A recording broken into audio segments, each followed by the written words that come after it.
Yeah, he's in the back on.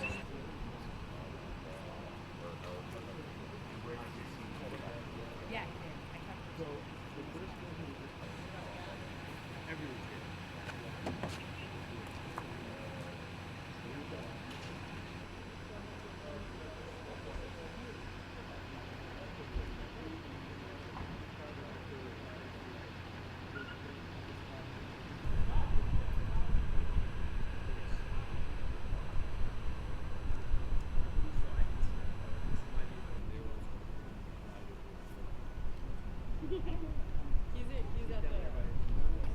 Yeah, right there.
Lieutenant Andra, Andra Brown of the San Diego Police Department. Lieutenant, to the best of your knowledge here, just kind of in the best way you can explain, just take us through what occurred here. There are two separate crashes as a result of a pursuit. Right. About 1:20 this morning, an officer went to make a traffic stop on a vehicle, the SUV that you see down the road here. The vehicle failed to yield, and a pursuit began. Not real high speed, basically making loops through the Point Loma Heights area here, and wasn't stopping for the officers. Then he got down onto Nimitz and picked up some speed. Other officers that were driving to the scene to get into the pursuit, because at that point there was still just one officer by himself, so we wanted to have some backup there. Two officers were involved in a collision involving the two police cars, and at that point the pursuit went past them, and the suspect struck first a police car at this intersection and then a civilian vehicle that was stopped at the intersection. The only person that was injured in this collision was one of the passengers, or one of the occupants of the civilian vehicle. Not seriously injured, was treated here at the scene and declined to go to the hospital. We don't have any officers that were injured, but we do have 3 police cars that are messed up pretty badly. And the suspect, tell us about what he did after his vehicle came to a stop. Once the suspect's vehicle was disabled, he got out, ran on foot, jumped over a fence, went down an embankment, down onto Nimitz below, where he was taken into custody. He's currently being assessed for driving under the influence, and he had some license problems and things like that. So I'm not sure exactly all the charges that he'll be facing, but there are several vehicle code violations, one of which is driving under the influence.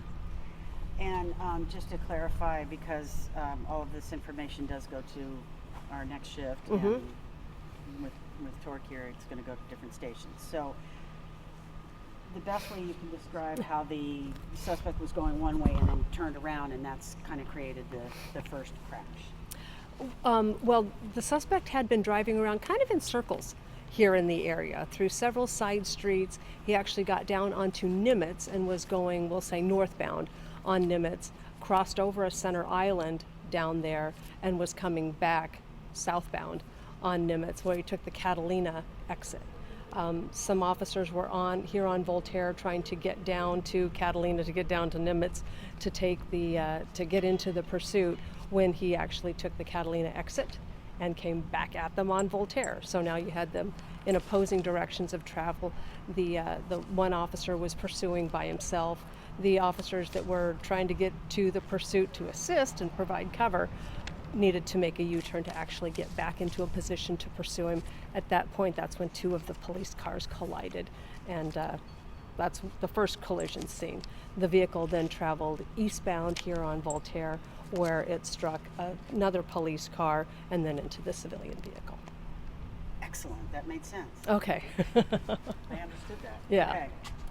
Listening to the thing, he was going around in circles, and Yeah. and at that point the road conditions were dry. There was no traffic really on the roadway. He wasn't going extremely fast, so it was a pursuit that was pretty safe. So there was no need to call it.